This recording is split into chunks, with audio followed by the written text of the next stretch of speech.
And my number one choice on my list of top 5 daily trainers is the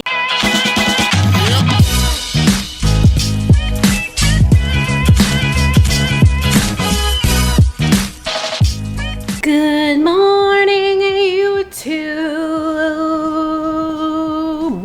What's up, guys? Another day, another middle of the week video. This is gonna be my top 5 daily trainers. You wanna film a video? Do ya? You wanna film? Yay!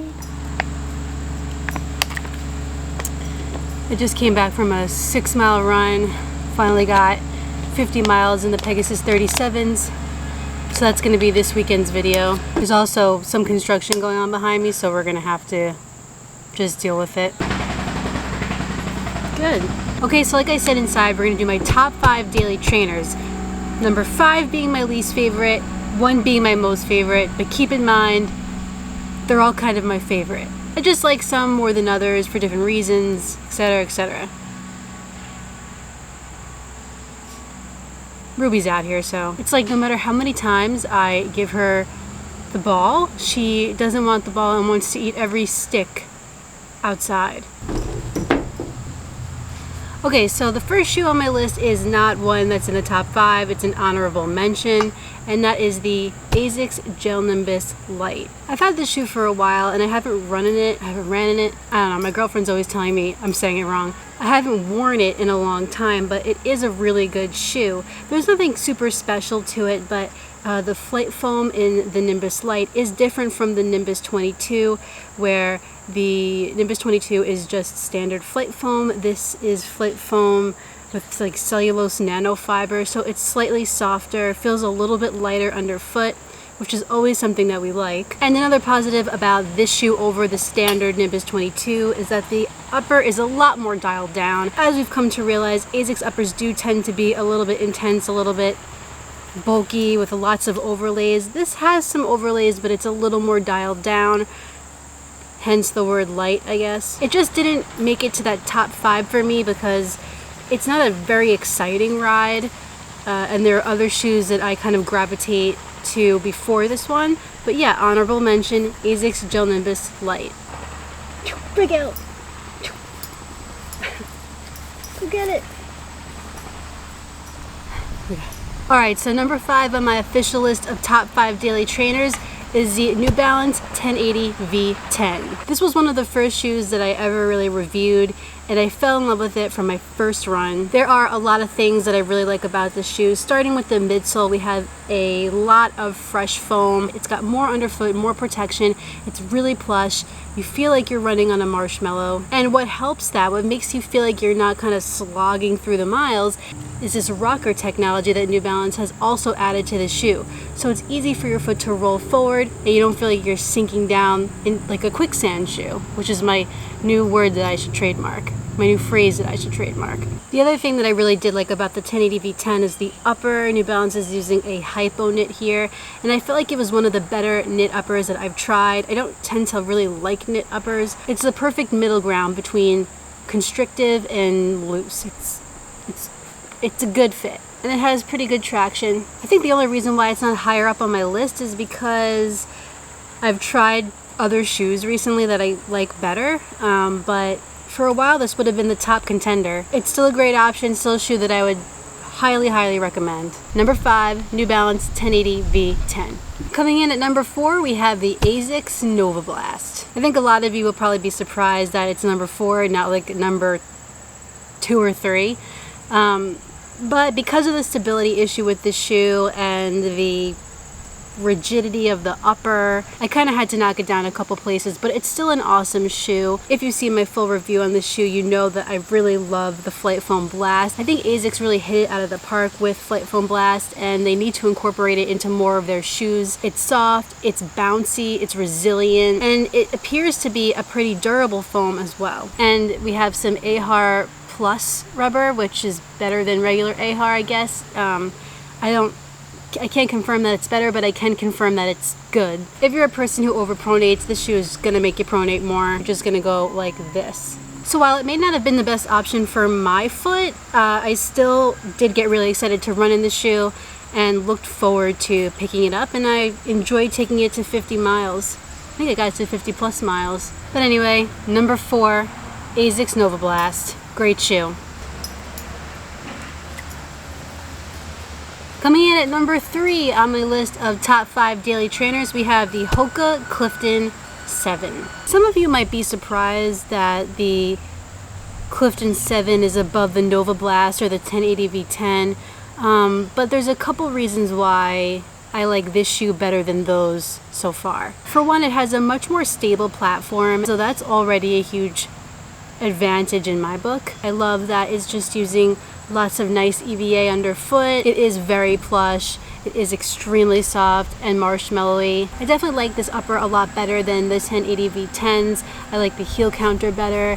I think that the mesh material is soft and very breathable. Hoca was kind of the pioneer of max cushioned, so I really don't think anybody does it quite better than Hoca does. It's light, it's extremely cushioned, it's very durable, and I really enjoy running in this shoe. Two negatives that I have for the 7 is I don't really feel the rocker, the late stage meta rocker in the 7 as much as I have in previous versions of this shoe. It's there, it's just not super noticeable. I guess something to kind of bounce off that is because I don't really feel that rocker, it feels a little bit harder to get up on my toes in the 7. Not that I'm trying to pick up the pace in it, but it's difficult to do that. But if you're looking for a reliable, soft, max cushioned trainer, then this is one of the best options that you can possibly buy. Coming in at number 2 on my list of top 5 daily trainers, we have the Saucony Triumph 17. Not the 18, the 17.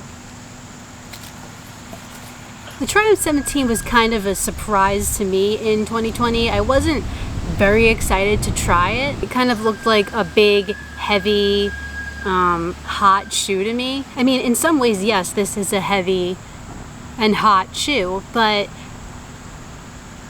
it just hits different. For starters, you have the Power Run Plus midsole underfoot, which is so bouncy, soft, it's responsive, high energy return. It's really a top-notch foam. Power Run Plus also seems to be really durable, so you're gonna get a ton of miles out of this shoe, and it doesn't feel super heavy. I mean, don't get me wrong, the shoe is heavy, mostly because of the upper, but the foam underfoot doesn't make you feel bottom heavy. As far as the upper goes, there is a lot kind of going on here. There's tons of layers of mesh and thick laces, a thick tongue, padding in the back here that you don't really need. But it's comfortable. It's definitely not the most breathable upper on planet Earth, but it is a comfortable shoe. And you do get a lot of rubber, a lot of traction underfoot. I mean, this thing is a beast. It could go 700 miles easily, I think. Now that the 18's out, it's going to be marked down, so I would get this over the 18 every time. Any chance I get, I'm picking up the 17, but it's not before I pick up my next shoe, which is number 1. And my number 1 choice on my list of top 5 daily trainers is the Saucony Ride 13. I really like this shoe. And no, it's not the most exciting foam on the list, but it's just like the best option for me for just daily mileage, taking it out, getting runs done. I love this shoe because I feel like I can take it long, and I can also do some up-tempo efforts if I wanted to, if I felt like it. This is a great shoe that if you just want to go for a run and go by feel, so if you're feeling kind of cruddy, then you can take it slow and it'll protect your foot. But if you're feeling good and you want to pick up the pace, you can do that because of the Power Run midsole. Not too soft, not too firm, and not ridiculously responsive, just enough. I actually ran the Philadelphia Marathon in 2018 in the Ride ISO, which I really liked. And this is just an even better version of that. The upper on the shoe is decently breathable. Could be a little bit more, but it's good. And you got some really good traction here. I really liked soft max cush shoes for a long time, and that was kind of my go-to. But I'm starting to like a little more ground feel and a little more response, and that's exactly what this shoe has. I definitely wouldn't call it firm. It's not going to be uncomfortable, but out of all the other options in my top 5, this is definitely the option with the most ground feel. My legs don't feel tired in this shoe. I feel stable in this shoe. I feel protected, and I think it's just an overall versatile trainer all around across the board. Not to mention this is a really cool colorway, but you don't get shoes based on the color now, you get them based on feel. And that's all the shoes. Top 5 daily trainers with an honorable mention. I will link them all down below so you can pick up your own pair of any of those shoes if you want. Keep in mind, these are affiliate links with Running Warehouse, but that doesn't mean much for you. It just helps out my channel so I can keep reviewing all these shoes. You don't have to spend all your money and go broke trying to find exactly the perfect shoe. Hopefully I can help you a little bit with that. It's a win-win for everyone, right? And with that sort of concludes this video. If you enjoyed this video, please like it down below and subscribe. And when you're done with all that, hit that notifications bell down below so you can find out every time I upload a new video. I have another video for you guys on Sunday, but in the meantime, get out there, get on the grind, and don't forget to run like hella. See you next time.